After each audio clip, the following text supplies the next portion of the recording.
20 shkurt. Ngriuni, luftoni për vendin tuaj. Moto e Bill O'Reillyt madh. 20 shkurt 1991. Rastësisht, por dhe me fat që fotot e para të rënies bustit të diktatorit i kam kryer me një aparat, dhe ka qenë hera parë një dëntime që merre një fotografi. Ka qenë besnik Mustafa, i cili po hecte mbas bustit, ishte çasti që kishte filluar shkundja, dhe më thot, merre këtë aparat dhe fotografo, sepse dikush po më përndjek nga pas. I tha, çfarë duhet bëj, shtype këtu? Kam qenë me Lulzim Shkretën, mikun tim të shkollës, Ilir Kallaxhiu, Agim Boçari, dikush ka marrë mbi krah, dhe nuk e di se si i kam realizuar, se ishte era parë që fotografoja diçka, dhe pastaj filmin me gjithë aparatet kemi dërguar tek apartamenti Mustafait, dhe siç ka mësuar, ai ka dërguar në ambasadën franceze, dhe fotot e para që kanë dalë në median perëndimore janë pikërisht nga ajo shkrepje në atë ditë të magjishme kur shumë shqiptar ndjen emocione shumë të mëdha. E kam pasur disa herë në fokus me filmime, por se gjithmonë patronazhistët e Ramës e kanë bllokuar atë emision për më ta gjedoja përsëri. Dje kryeministri shqiptar ka qenë në një eveniment i cilësuar si takimi inaugural i Bordit të Paqes krijuar nga Doni Cezari i Washingtonit Trump. Natyrisht që sa herë një kryeministër i vendit tim vjen në Washington, unë ndjem krenar, sepse përfaqëson vendin tim. Por marrëdhëniet midis Shqipërisë dhe Amerikës nuk duhet të jenë marrëdhënie personale me propagandë politike për të përfituar ignorantët e politikës shqiptare, patronazhistët e tij në Shqipëri. Në qoftë do të ishte serioz, edhe paraqitja do të ishte serioze. Natyrisht që Bordi i Paqes u aprovua nga OKB-ja për gazën. Por Trump mendoi që të ishte i përjetshëm si guvernator ose president kryetar i bordit edhe mbas largimit nga shtëpia e bardhë. Dhe kjo krijoi problemin e jurisdiksionit si një organ paralel me OKB. Ndaj, elita perëndimore e Evropës nuk e pranoi ftesën e tij. Merz, Macron, Meloni, kryeministri britanik dhe të gjithë vendet perëndimore. Tek Bordi i Paqes, që nuk është thjesht për gazën, ku nuk ka asnjë strukturë demokratike, sepse Trump vendos veten kryetar i pavotuar i përjetshëm, madje tek bordi ekzekutiv fut dhëndrin e tij mediokër si kushtur, nepotizëm më të madh nuk ka. Ti e ka thënë do t'i japte titullin i dërguar për paqen. Dhe ai fillimisht jo ka dërguar thuhet 60 deri në 100 vendeve që të bëhen pjesëtar themelues të Bordit të Paqes. Ju e mbani mend se si fluturoi Rama sikur ishte një ftesë personale, nuk që, dhe ata u tallën me të duke mos e ftuar në Davos. Në qoftë se shikon, ata që kanë mbetur tek Bordi i Paqes janë rreth 20, janë figura autokrate, gjysmë autokrate diktatore me probleme të mëdha që kanë hall të duan të jenë sa më afër fuqisë më të madhe botërore Amerikës. Kanë të drejtë, kanë. Por kjo e bën bordin që të mos ketë vendet seris A. Pra Pakistan, Uzbekistan, Azerbajxhan, Katar, Vietnam. Sekretari i parë i Partisë Komuniste të Vietnamit do të fliste në bord. Ministrit e jashtëm do të pritej nga Rubio. I Uzbekistanit foli rusisht. Pra, janë vende që kanë le të marrim me Vietnamin, pse?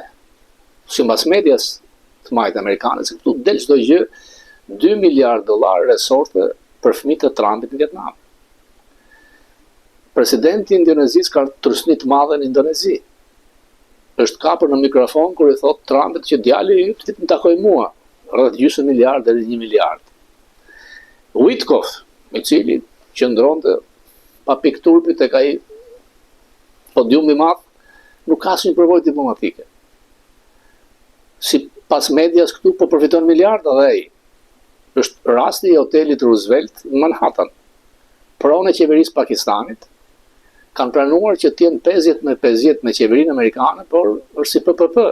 1 miliard janë për Witkoff, i cili nuk e ka idenë se çfarë kryen, në fakt është sekretari i shtetit de facto. Më i besueshmi nga Trump e dërgon në bisedat me Iranin, me Ukrainën, dështim. Dhe tashmë, bashkë me Kushtrit, do të ndajnë këtë pushtet madh të miliardave dollarëve që do të shkojnë tek në një llogari në bankën botërore, por vetëm Trump ka drejt të drejtojë se ku shkojnë dhe askush nuk ka drejt të kontrollojë këto shpëzime të mëdha financiare. Thotë që Amerika si shtet do t'japë 10 miliardë dollarë. Këto je Kongresi. Kush do t'i kontrollojë? Por ky vend ka diçka, ndryshon pushtetin në dorë. Kongresi ka lënë nga demokratët, fillojnë hetimet. Pra, Trump në të gjithë veprimtarinë e tij politike ka show dhe thelb. Nuk i jep shumë rëndësi thelbit, por show. Dhe analistët mendojnë që ai bordi i paqes nuk ishte përgatitur mirë. I detyroi të pranishmit të flisnin me servilizëm si klona nga 1.5 deri në 2 minuta dhe të gjithë do të thonin vizioni briljant i Trump, si thotë Rama, apo si njerëz që kanë probleme të mëdha me drejtat e njeriu, diktator. A e nxjerr kjo Trumpin fitues tek votuesit amerikanë nuk ka asnjë rëndësi. Fare, absolutisht. Dhe Trump është larguar, i ka lënë tan petulla tek Instituti i Paqes, sepse ka shkuar në Romën e Papës, në Romën e Georgias për të bërë fushat. Gjatë kohës që flisnin Rama me shok, Trump është kapur në kamera që dremiste. E ka shumë të vështirë të qëndrojë zgjuar gjatë seancave të mëngjesit, sepse Trump vris zgjuar deri në 3-4 të mëngjesit, është një problem i tij, energjik. Si do ta shikoja unë këtë vizitë të Ramës? Nuk ja zgjidh hallet të Ramës. Edhe shtrëngimi i dorës, protokollare, por e trupshme në mënyrë se si i shkon nga pas për të marrë një hedhje dore, kujton se është në basketbol, mbas ndeshje, fton dhe kryeministrin e Kosovës, të cilën e ofendoi sepse foli për Kosovën duke qenë presidentja aty, dhe Trump i çuditur kur dëgjon se i flasin për Hagën, ai se ka idenë, kujton se do të burgosin Osmanin. Kjo ka nevirkosur Ramën. Trump nuk ka asnjë faj. Nuk mund të ndërhyjë Trump tek drejtësia. Problemi Thaçit është problem me drejtësinë. E kam thënë disa herë që nuk mund të dënosh shqiptarët e Kosovës përpara se të kesh dënuar 500 kriminalë nga Serbia, por akuzat janë mbas vitit 99. Dhe fundit, gjykata duhet të ketë rrethojnë e saj, apel, nuk besoj se do të dënohet 45 vjet. Gjykatësi mund të japë një vendim tjetër, por nuk mund ndërhyjë Trump. Nuk mund flasësh për një prokuror amerikan, i cili kishte forcë në Kongres që tha, unë nuk të rriqem as pak nga akuzat e mia ndaj presidentit Trump. Është pranuar nga gjykata, juria madhe, për mua është ka kryer krim federal. Thot ai, dhe dosja nuk është mbyllur, as për zotin Trump. Nuk mundesh ti një përfaqësues i një vendi të vogël, aq më shumë që Trump të kujton ty se je magazinieri i një vendi kufi me Azerbajxhanin, e ka thënë disa herë. Natyrisht që ftesat tek bordi i paqes vinë përmes pagesave dhe lobinjeve të mëdha. Rama nuk ka nevojë të paguajë.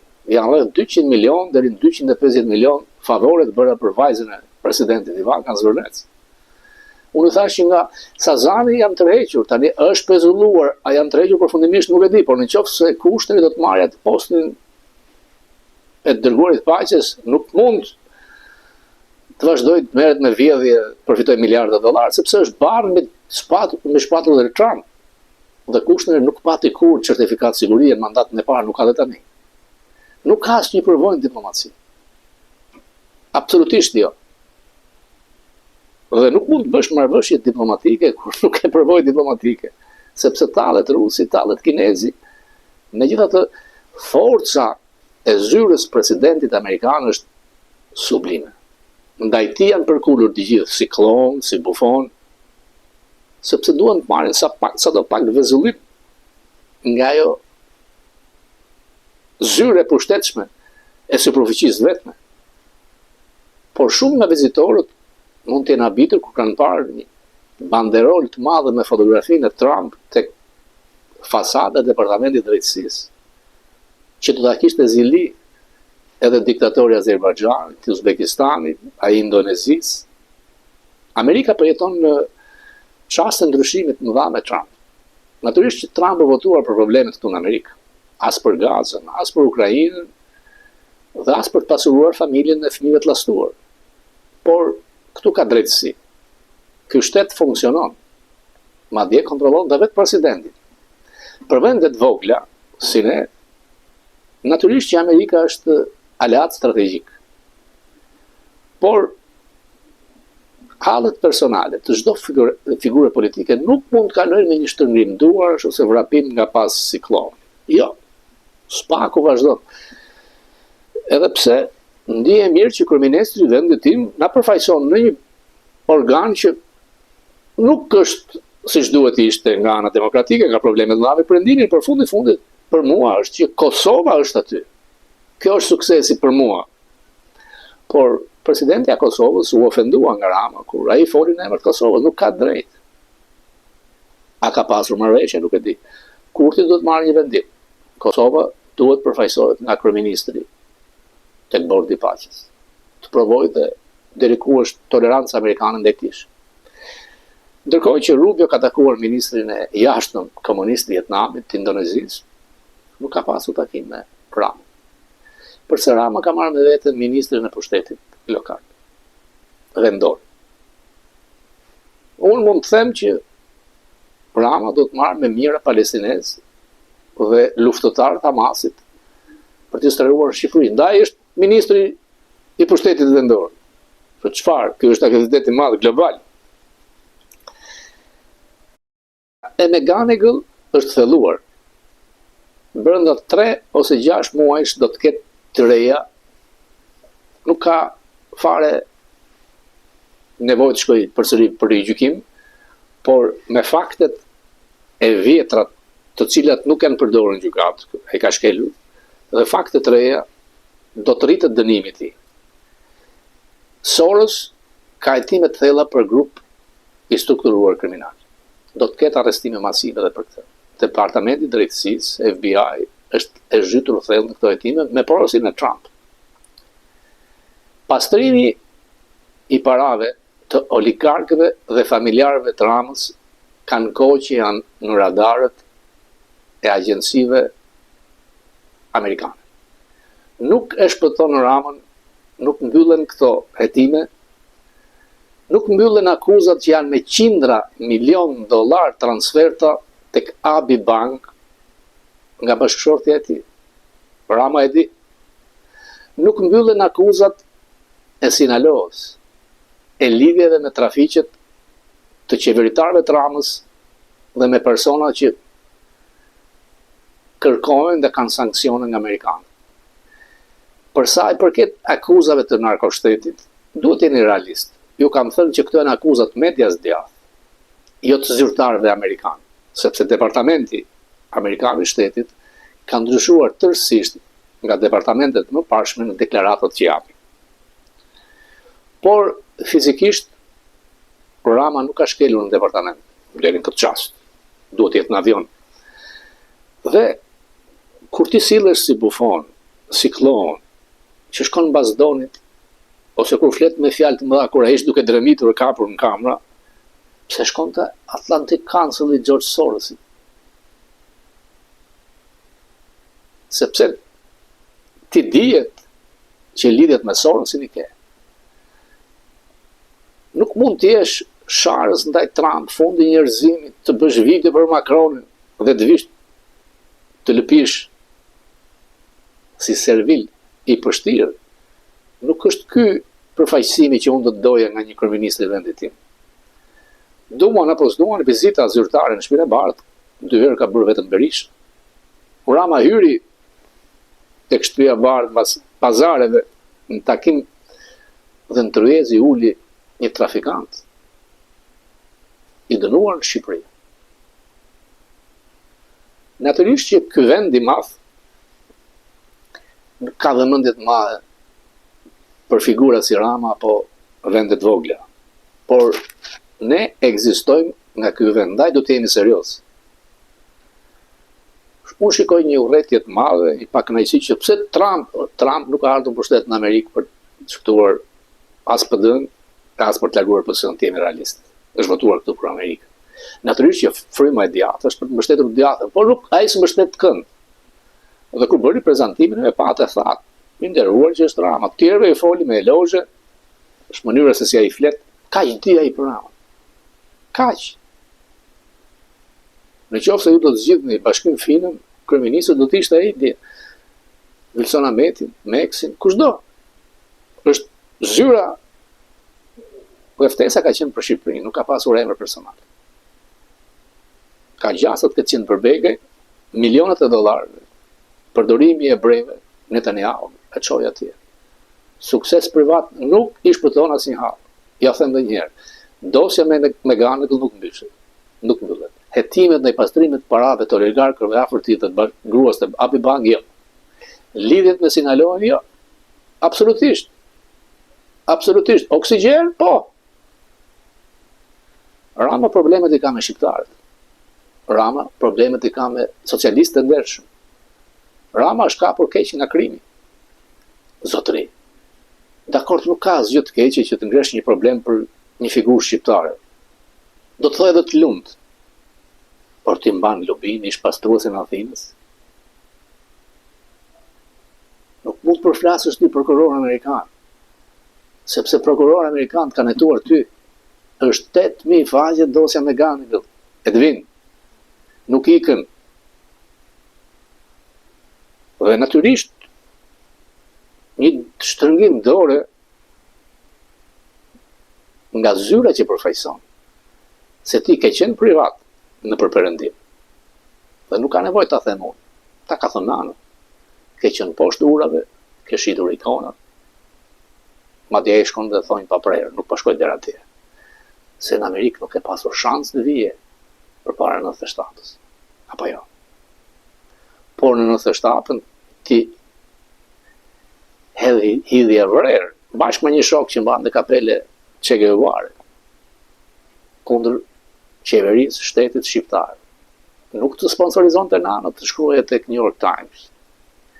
Ishte Soros. Dhe Soros është nga një figurat më të ndyra këtu. Kur vinte James Baker në Tiranë, shtrëngonte duart të përqafoj me Remizalin dhe i thoi, ketë fala nga presidenti Bush, kjo është diplomacia. Por zotëri edhe Tukjakova ka shkuar në departamentin e shtetit. Mos ngatro ftesën me zyrën që përfaqëson me personin tënd. E mban mend kur vije në New York përpara se të fitojë në 2013.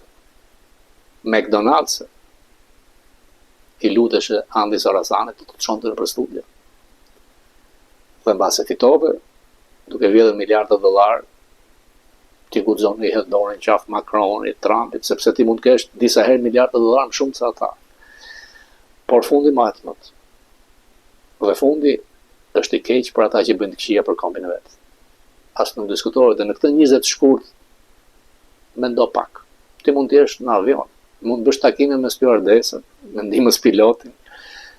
Dhe pa turp hedhur sot në Facebook takimin e djeshëm të Atlantic Castle, sepse në 8 mëngjesit nuk është asnjë zgjuar premteve. Dhe në Washington premteve nuk para dalin në zyrë që mbas Covid.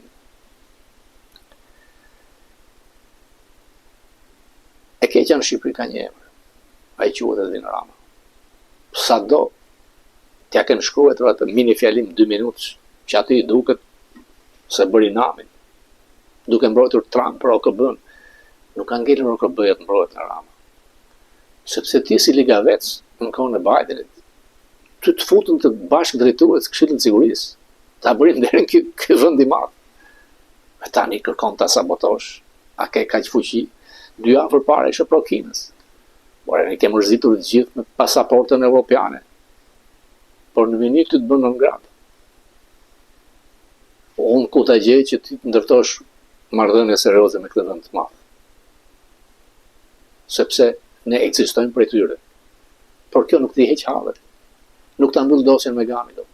Nuk të mbyll akuzat për Sinaloa, si Noriega. Nuk të mbyll akuzat agjencive amerikane për pastrim parash të oligarkëve tu të ti di.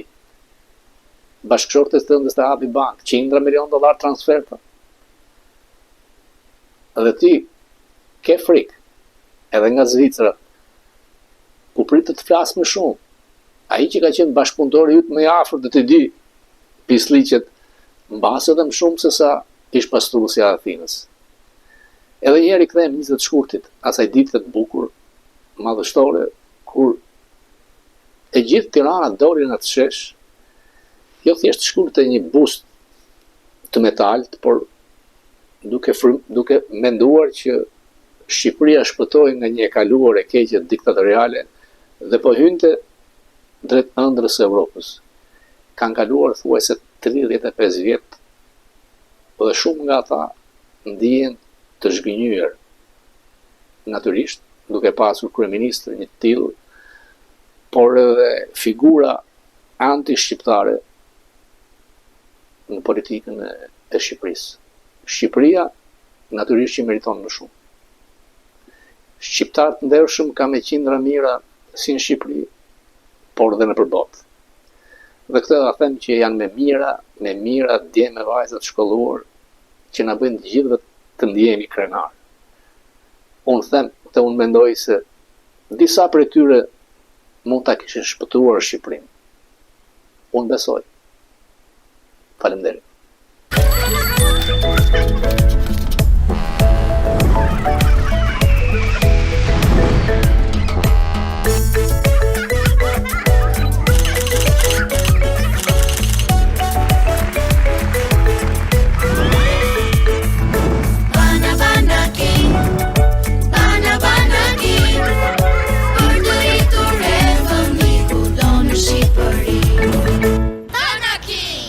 Kudo në Shqipëri.